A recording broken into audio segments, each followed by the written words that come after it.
Spirit of Matter, broadcasting to you from the southern Israel.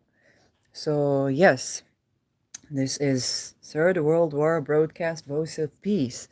Never thought I'd say it, never thought it would be that realistic. So, this is, still sun night, turning into, well, it's the night of Soul, turning into a Jupiter day. And this is the hour of Saturn. And indeed, I'm talking about what people call witchcraft, or how to counter ritualistic religious blah blah blah, infanticide and so on. So there's all the triggers in the world on any episode that I do, especially in this time. So the midheaven is ruled by the moon, which is in the third house in Sagittarius. Moon is in a good position. Moon is actually on the ascendant of the United States and trine in Chiron, which tells me that the ascendant of the United States is trine in Chiron. So United States has a Chiron transit that is from a harmonious aspect. The United States can tend to a lot of the things that are troubling its freedom and challenging its being the land of the free. So we wish much success on that. And the ascendant is ruled by Venus from Libra, with Venus in the 12th house. And this Venus, Mars is applying to sextile Venus from Scorpio. Sun is on the 25th degree, so Sun is applying to square Pluto, separating from the South Node. North Node is conjuncting Aries in Aries, South Node conjuncting Spica, and Mercury as well. So we're going to have a Mercury Cazimi in Libra, which is less the point of the discussion. And I began to look at two things. One is the Jupiter-Uranus conjunction, which unfortunately is going to take place on the 22nd degree of to kill and be killed. Now, a part of what we've seen with Uranus on the 22nd degree of Taurus is the infanticides and the beheading of women, children, the rape of men, women, and children in the Middle East conflict. It's not something that we haven't seen in Ukraine. Probably we know about women, it's usually more than people say, but this is a part of what we've seen. Yes, the degree of to kill and be killed. Unfortunately, when there's an outer planet, there is a mass massacre, which unfortunately is lasting because it's a slow-moving planet. And the Jupiter-Uranus conjunction is going to be on that degree, which means that the high hopes that we've had for the conjoining of the planet of truth, wisdom, philosophy, and the planet of technology, revolution, is unfortunately going to signify a religious massacre that is fundamentalistic. And it's going to trine Lilith on the 22nd degree of Virgo. I've looked at it yesterday. I literally did not publish the episode because I looked at the eclipse, and then I looked at when will Uranus be on the 22nd degree when it's direct. It's going to be in April 2024, around the end of April. And I was looking for hope and did not find hope in the astrology itself. So as for the eclipse in Taurus, we're going to have the eclipse with Mars and Jupiter on the 11th degree, which is the degree of suicide, according to Nikolai Stoyanovich degree theory. And Mars is going to be in Scorpio, Jupiter is going to be in Taurus. So Mars-Jupiter oppositions, while Jupiter is a benefic planet, it's the great benefic, it's wisdom, it's philosophy, it's semen, the seed, but the opposition of Mars and Jupiter is basically denoting of a religious or fundamentalist or philosophical conflict and armed conflict due to a war. Thank you. And so, on the 11th degree, it denotes a situation where there can be people committing suicide from fundamentalistic perspective. Okay, so fundamentalist committing suicide. the co-presence of Uranus, which is going to be in the 21st degree, I believe, or the 90th, no, the 21st degree, so it's not on the 22nd. It can be a suicide terror, what we call terror. So people committing suicide as for religious reasons. And because this is the opposition, it's not that they're just killing themselves. There can be an issue with aviation. It's always with Jupiter. Jupiter rules traveling. So there can be attempts to do suicides. So something like the 9/11. Okay. Again, something like what the 9/11 seemed to be, because what it seemed to be is like there were terrorists inside the plane that were bombing like buildings and stuff. It doesn't mean that that's what it was, but the visual that we can get is suicide, so pilots committing suicide, something to do with aviation. Can it be, now because there's going to be Pluto on the nodes, can it be a nuclear plant related suicide, so suicide into a nuclear plant, or a suicide mission of somebody who activates a nuclear plant? Yes. It's a part of the risks, and when you fumble with countries that have the midheaven on Procyon and you play with their identities, then you're fumbling with the nuclear balance that keeps a nuclear war from, exploding. So this is one of the spirit of the times. Okay, one of the things you want to take into consideration is that Chernobyl today is basically a thriving forest. People can't live in it, but all kinds of animals can, and animals did not mutate as we've expected. But actually, the mutation we've seen is that certain animals that were procreating asexually began to have sex, began to polarize and have sex, so that they will be more resilient for their immune system. We understand the importance of biodiversity for the immune system, and biodiversity is also various species of people, various immune systems, interracial intimacy, and willing consent, because willing consent is basically how you conceive. It's the contraction and expansion that is needed, that supports fertility, basically, and the joy in life. That's for the raison d'être for incarnating to this world. Now, because the astrology is so gloomy, there's no way around it. Venus is going to be in the 18th degree around the eclipse, so we're talking about a lot of identities fighting each other, poisoning, healthcare that is poisonous. And you can connect it to many stories that you've heard from history. Blankets that were covered with smallpox and all that. So this definitely the spirit of the times. The astrology, if we look at the natural, the charts, it's horrid. At that situation, what can we turn to? And this is why I'm re-recording this episode. I'm not analyzing the eclipse. You can see it, you can see the charts. If you know any little bit about astrology, you will understand what I'm talking about. And I mentioned the sore points. But I want to talk about the things that are undergoverning the planets right now, which is the constellation, the fixed stars, that we can turn to at this time. So, for starters, Aries in Aries. So Aries is the goddess of discord, is the goddess of the Trojan War, is basically the marginalized within society that has been outcast of resources and connection. And now it is an Andromeda constellation. So the constellation of Andromeda, as a constellation, it denotes also, unfortunately, the people that have been tortured and torturers. Adolf Hitler had his Mercury on Andromeda constellation.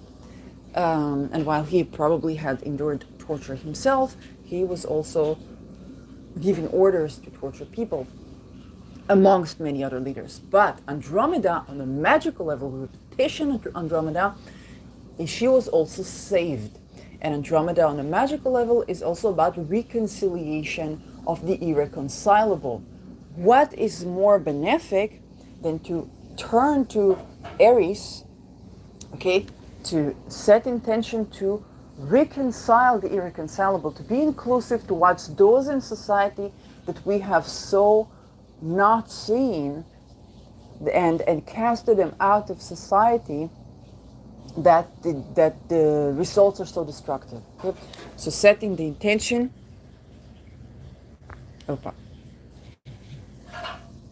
so setting the intention to towards those marginalized in society that we are not seeing.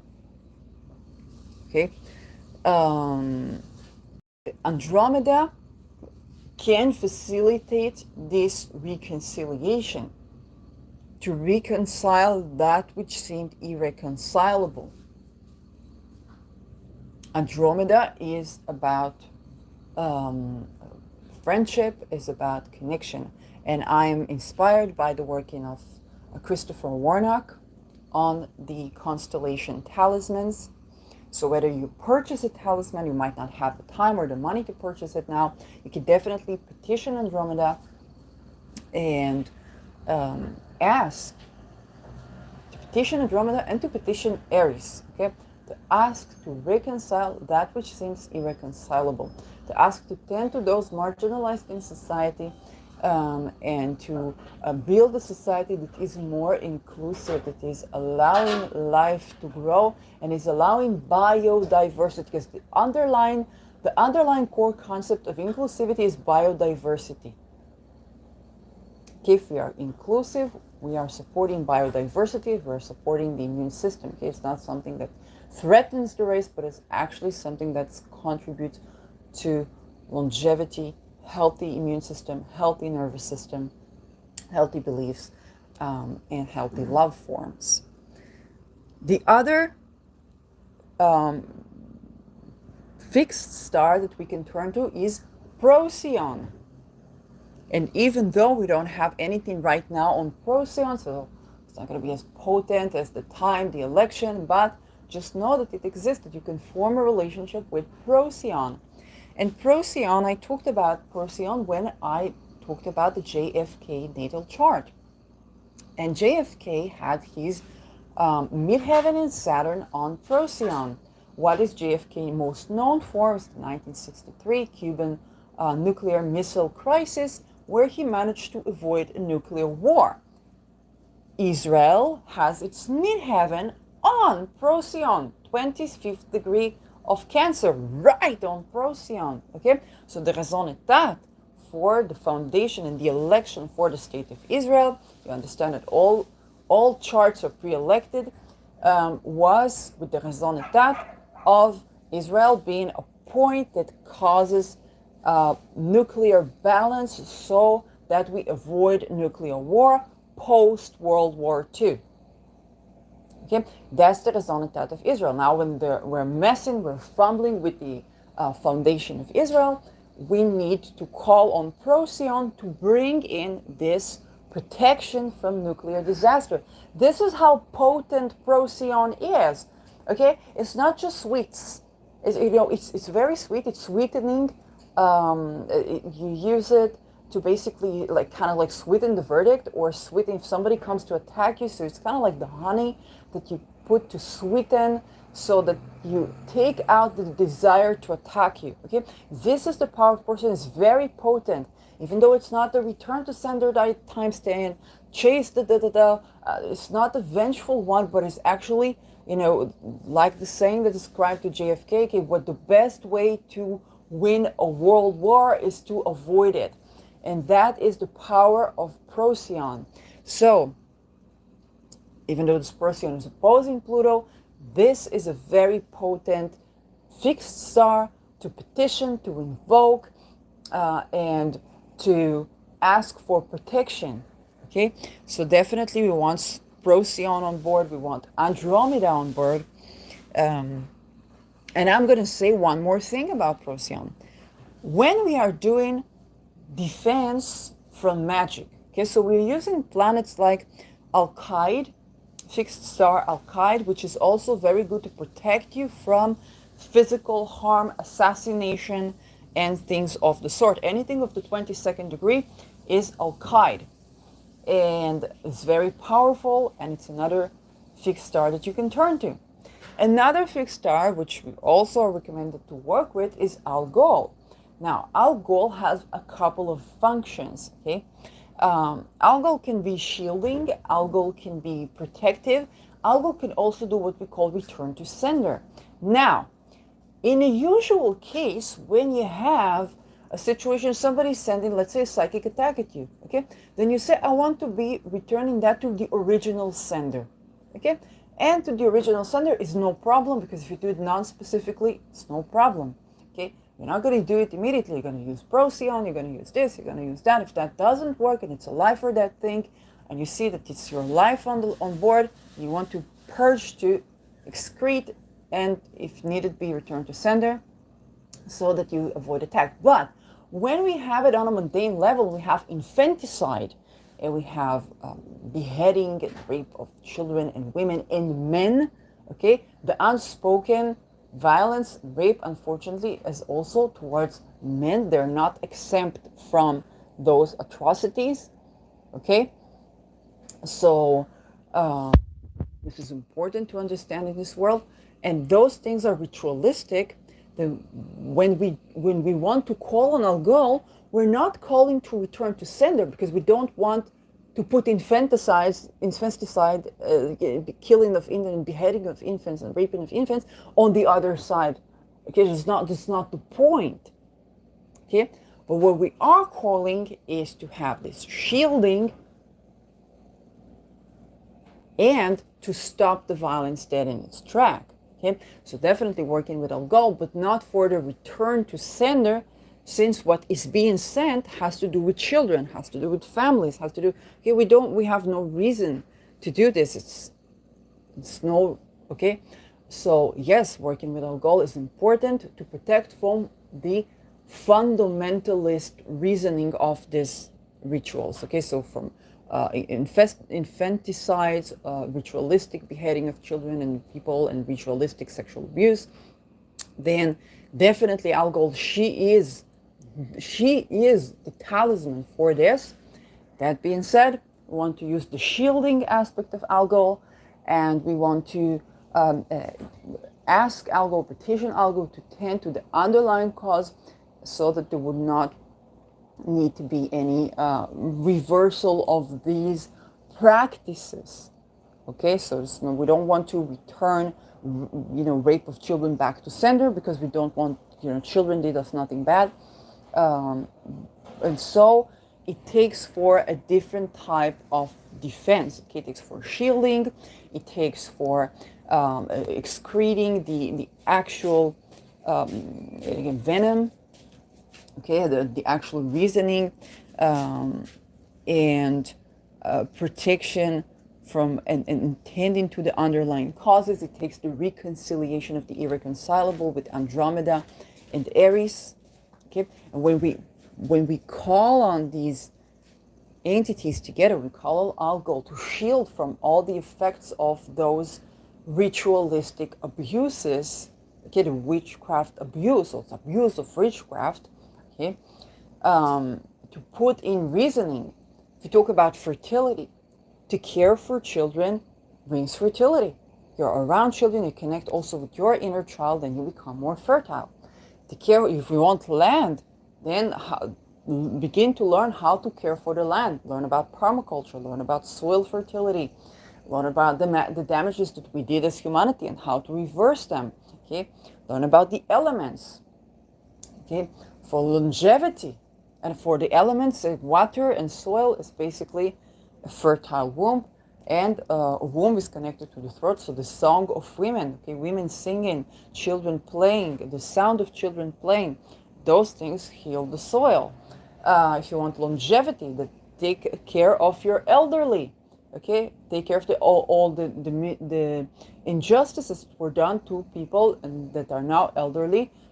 Raise awareness to this, change this. This tells anything that you believe in, the cosmos, the universe, your own unconscious self. If you're atheist, your own unconscious self, it tells that I want longevity. I take care of the elderly, so I care about living long. I take care of the children. I care about children. I take care of the land. I care about the fertile soil. Okay? If you sacrifice children, what the signals that you're sending is there's too many children, so you won't have any. Okay? If you sacrifice soil, the signal that you're sending is of destruction. If you sacrifice people, you sacrifice longevity, the signal that you're sending is obvious. If you do a sexual violence, then it is the joy of life. Okay, so the signals you're sending is, I don't want joy of life. Because sexuality is joy. Okay, is willing consent.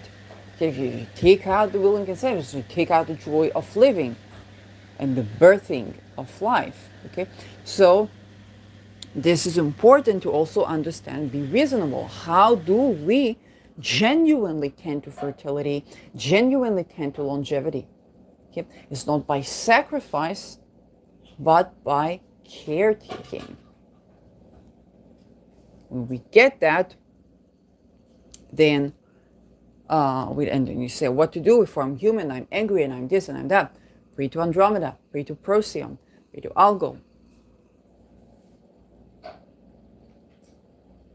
So another being we have here is Spica on Ketu, and Spica is about success in trade. Spica is about eloquence, and is with Ketu. So here again, you can turn to Spica, maybe to be eloquent, to express your message eloquently, to deliver a point without creating an enemy. But Procyon can be very helpful with this as well. So those are definitely fixed stars and constellation that I would definitely suggest creating contact with, beginning to petition. Again, these are what we call angelic beings, or what we call right beings. You think, oh, why would nature care? Why would it not? You're a part of nature. Why would you not have care? If you're a part of nature, if you care for nature. And another wisdom here is the wisdom of Sedna, which is trining this Pluto, squaring Saturn, but trining Pluto. And she is in around the 30 degrees angle with Aries. Okay, so Sedna is an Inuit goddess, and she's the goddess of the fertility of marine life. Okay, she basically was the experiences of betrayal that we see are associated with Sedna a lot, and Sedna was basically sold by her father. There are many Sedna stories. She was sold by her father to a man, and she escaped abuse from this man, and her father killed her, and basically did not have a way to take care of her, and he was sorry for it for the rest of his life, and she drowned and became the goddess of the marine life. So Sedna is about the cosmic connection. Think about, the person is betrayed by their family, by their loved ones, but what they gain is a cosmic connection to the all that is. And the lesson of Sedna is that even though you're a speck in the universe cares about you. And you have healing, and you have a purpose, and there is a purpose to things. If you look at the Chernobyl being a forest right now, so there are no people, but a forest, this nuclear place is actually feeding us with oxygen. It's a lung in as much as it is a point of betrayal. Where technology supposedly betrayed us, but is now a lung, is providing us as much oxygen in as much as it is polluted with radiation. Okay? So I'm not saying this is particularly a Sedna story, but it definitely gives you a perspective of, we think about an atom, an A-bomb as a terrible ecological disaster in the beginning, but what the longevity is actually undying forests unharvested by mankind. So when we get that, we're like, oh, how can we create that but without an A-bomb? Plant more forests, okay? Have willing consent. So your sexuality is coming from willing consent, is connected with nature. Fertility is connected with nature. Think about the societies where there are more boys or more girls. You understand there's something to do with willing consent there. Not only, but is something that can definitely, is like, hey, we haven't practiced that in perhaps more than ages. So when we do practice that, who knows what will be, right? Okay, that's something that we can do. We haven't practiced biodiversity. We've been too busy with eugenics. So when we practice biodiversity, who knows what will be? Okay, we see that children are healthier. They don't have as much allergies when they play in nature, even in Finland where it's very cold. The children play in the garden. They play with nature. They don't have all these allergies anymore. So you can join willing consent and biodiversity. And then what is the spiritual meaning of having refugees from all over the place? Okay, it's not just Israel, Palestine, it's everywhere. Is basically biodiversity. You meet people from different cultures. You're forced to get along with them because you live with them. Okay? So the women that were not free are contacting the women that are free. And all over the world, you see that a woman's voice is the voice of the sound of the earth. Singing, whether it's a man or it's a woman, she's singing. It's the song of, it's the voice of fertility, it's the frequency. Is why people find it. So I don't want to hear women sing because it turns them on. Okay, because it's the voice of fertility. So the land is healed by women singing, children playing. Bless you. And so the immune system becomes stronger. Okay? In that way, people travel, people meet each other. We can have local communities, but people meet each other not through the corporation, but through the freedom of movement and the childlike curiosity and the reconciling of that which seemed irreconcilable. So we learn from each other. And so for those of us who tend to this,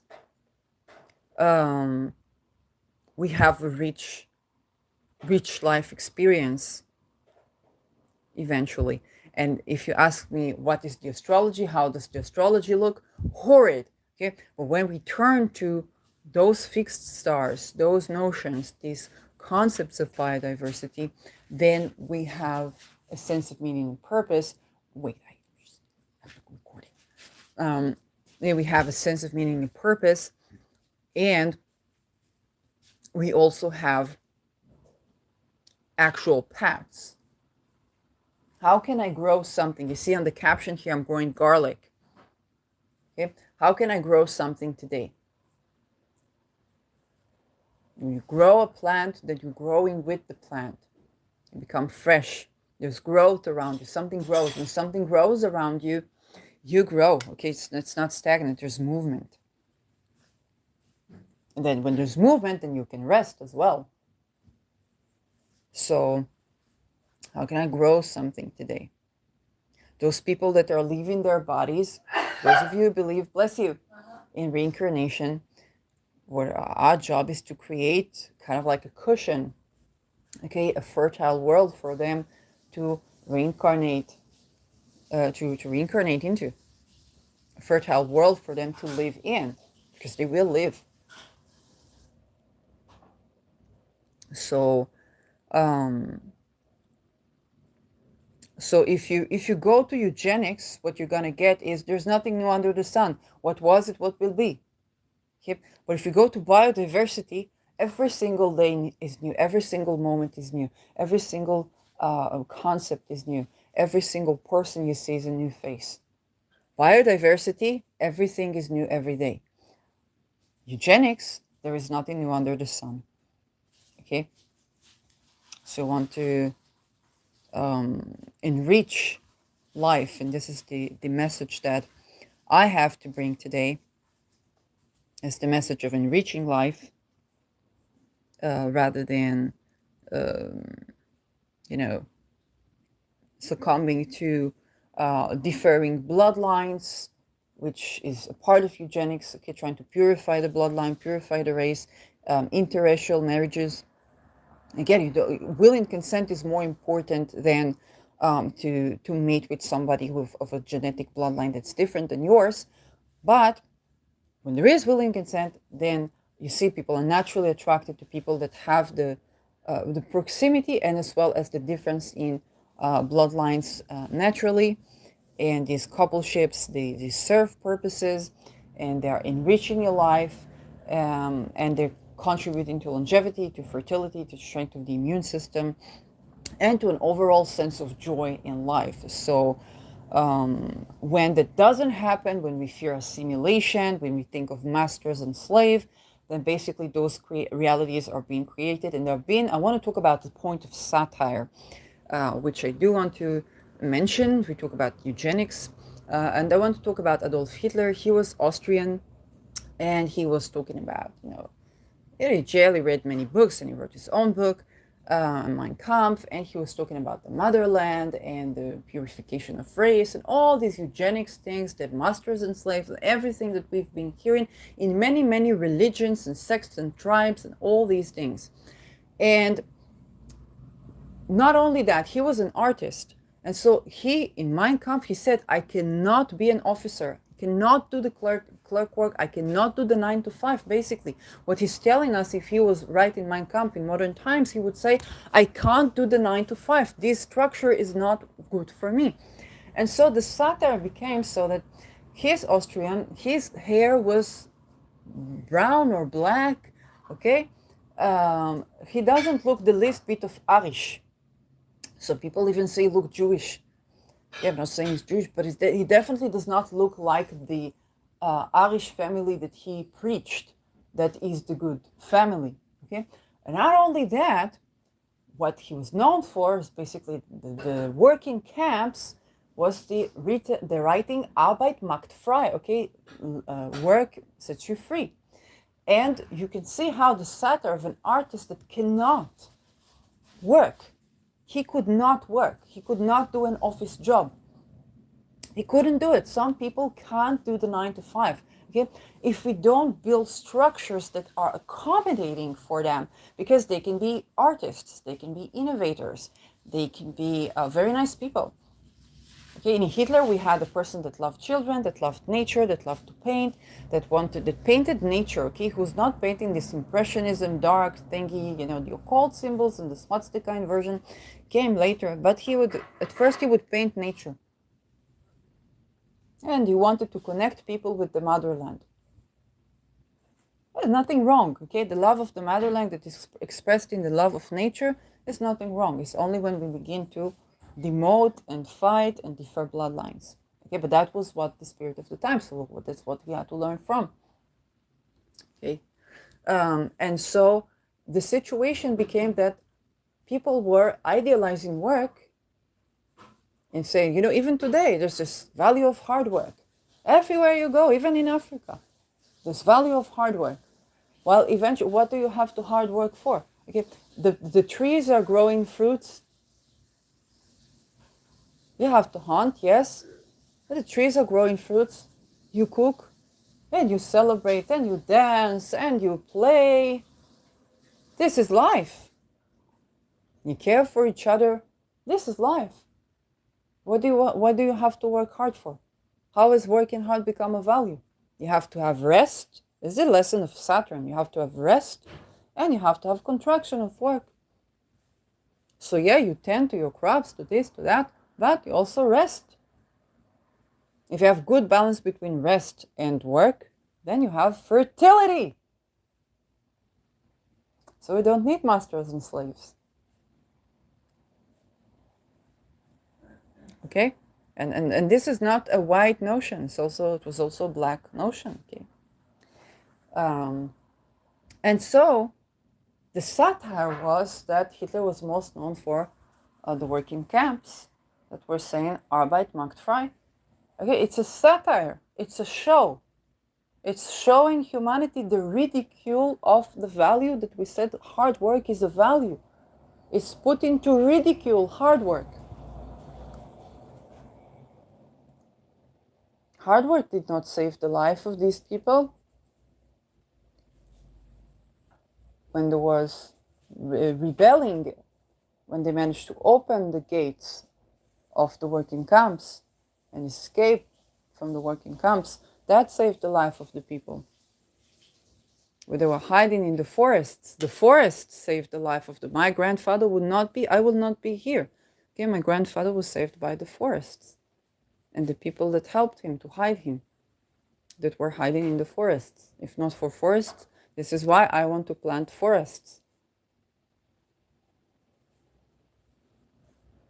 And so what we are having right now is the situation where the ridicule becomes more and more evident. The ridicule of fighting for the purity of the bloodline. The ridicule of identities fighting each other. Do you know, okay, that it's not just the anti-Semitism that Jewish people experience. I've heard of a person who did a nose job so that they will not have attacks. So they will not. Now this nose, it can be Jewish, it can be Arabic, it can also be, in Italy. In Italy, there are the older paintings.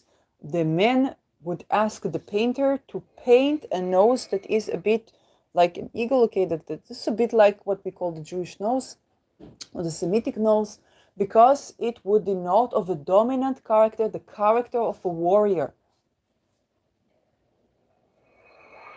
Women would ask to straighten their nose and men would ask to paint. So even if they had a straight nose, they would ask to paint this nose because it had the character of warrior, according to the Italians.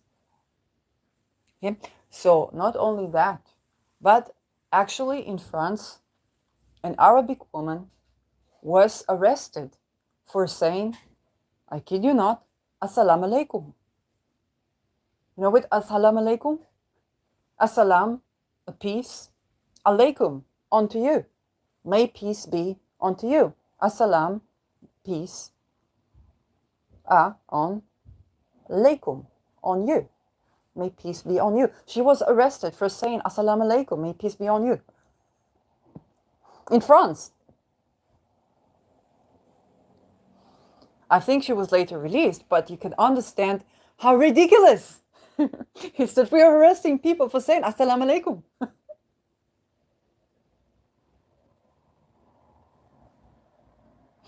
Okay? And so the ridicule is going to become more and more evident. People being arrested for saying, may peace be unto you. In France, which is about freedom. Okay?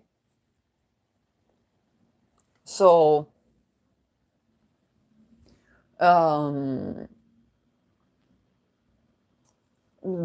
those things are going to become more and more evident as well. If you think about the working camp that says Arbeit macht frei, okay, how ridiculous it is to think that work would set you free if you are not resting. If you didn't give place to that with the artist that was not included, why couldn't the artist make a living? Give them some food. You are keeping a Hitler at bay. If you so much as learn a new language or ask, what does it mean in your language? What is Assalamu alaikum? May peace be unto you. Oh. Do you know what is Allahu Akbar? What it means? People shout it at terror, but it's nothing to do with terror. Allahu Akbar literally means Allah is God.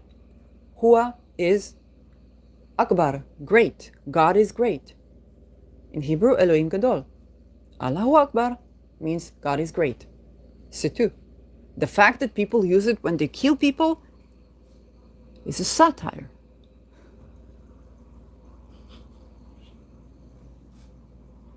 It's a satire. And so the satirical reality is going to make itself more and more evident, especially with Aries here. Because Aries is putting a mirror of society. Look how ridiculous you are when you're placing work as a value so much so that it kills you, because you've forgotten the artist. Look how ridiculous you are that you are putting people that speak a different language as enemies to you so much that when they say, may peace be unto you, you arrest them. Look how ridiculous you've become. Okay, and this ridicule is going to be more and more evident. Look how ridiculous you've become, that you kill children and women because you want land and fertility. I'm not talking about one side. I'm talking about the world. Okay, look how ridiculous you become. And Aries will not absolve us of anything. It can also be, look how ridiculous your beliefs. You can believe in anything, but how do you believe?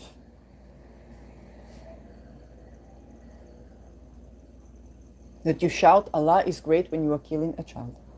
Or God is great when you are killing a child. Okay? That you use witchcraft, that you use occult, that you use the spiritual realm to try to hurt other people. Look how ridiculous it is. And so Aries is going to expose the ridicule. What we can do is we can change. Biodiversity is good for us. Eugenics, less so. Caring for the elderly and the children is good for us.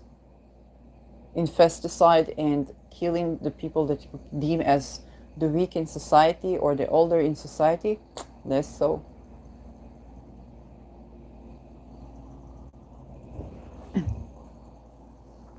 So, in these situations, as more and more of the ridiculousness of existence prompts itself, there are more and more chances to change even our intention, our mind, and therefore our action, and basically create the world that is joyous to live in.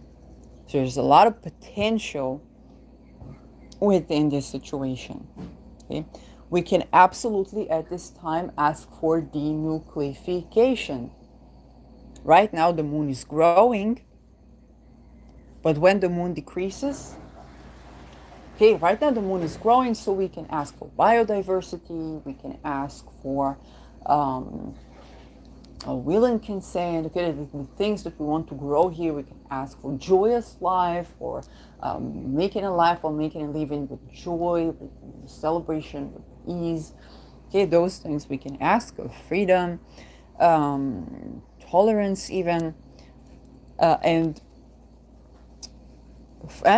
we can ask to increase peace or increase nuclear peace or something like that. As the moon is decreasing, it's absolutely time to ask for denucleification. It is possible at this time to ask for denucleification. Okay, even the land of Israel was created after Hiroshima and Nagasaki with the midheaven on Procyon to keep nuclear disaster at bay. In many ways, it worked. In many ways, it worked. So we can pray for Procyon. We find more and more ways to keep nuclear disaster at bay.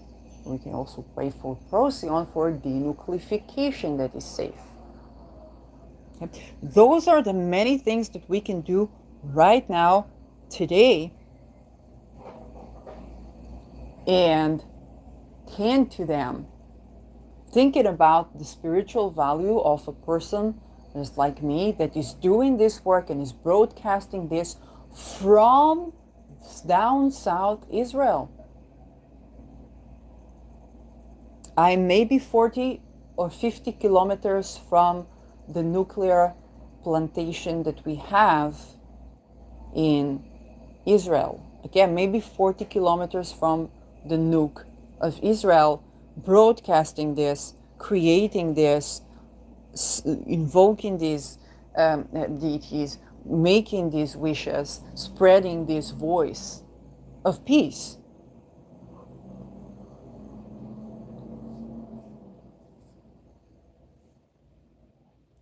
So within war.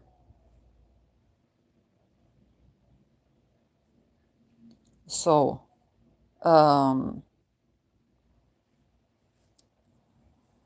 and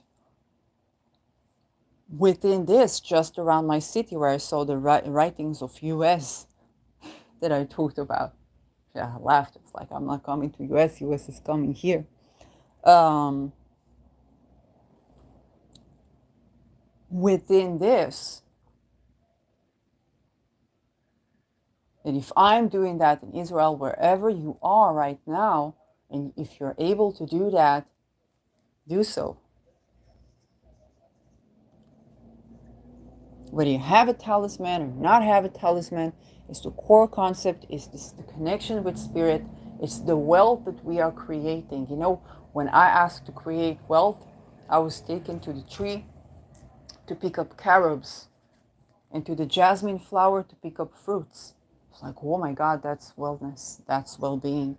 Oh, I didn't think about it. It's more than one than money. We might have an economic collapse and so on and so forth. So whatever we can do today to tend to those things in whichever way we can is going to be very, very, very, very useful. And we can absolutely emit the voice of reason and the voice of peace. There are many reasons and there are many voices of peace. And peace does not mean not standing our ground or not protecting ourselves or our families or our people. It literally means that we understand war is the continuation of diplomacy in other means, and so the continuation of war eventually, eternally, is peace. So it is peace and the continuation of negotiations in this way, and and we understand that the, the the meaning of all of this is to purge that ridicule that have been governing our lives for way too long. That is eugenics, that is racism, that is thinking that there are masters and slaves, that is purification of the race, that is valuing work like Arbeit macht frei, rather than valuing the balance of contraction and expansion, of the in-breath and the out-breath, of rest and labor, that is, the many things, or the many, or the ways that in which people have been doing witchcraft, or the belief that there's nothing new under the sun, while every day is new. Okay, you say there's nothing new under the sun because it's like, oh, everything is, there's a core principle to things, but you can also say that everything is new under the sun. Every time I walk, it's a new sunrise that I see. It's a new road that I take. And every day is new. The constellations are changing, and yes, there are cycles, but also every day is new. Everything is new. So I hope this is helpful, and thank you for watching. I'll see you in my next video. Bye bye.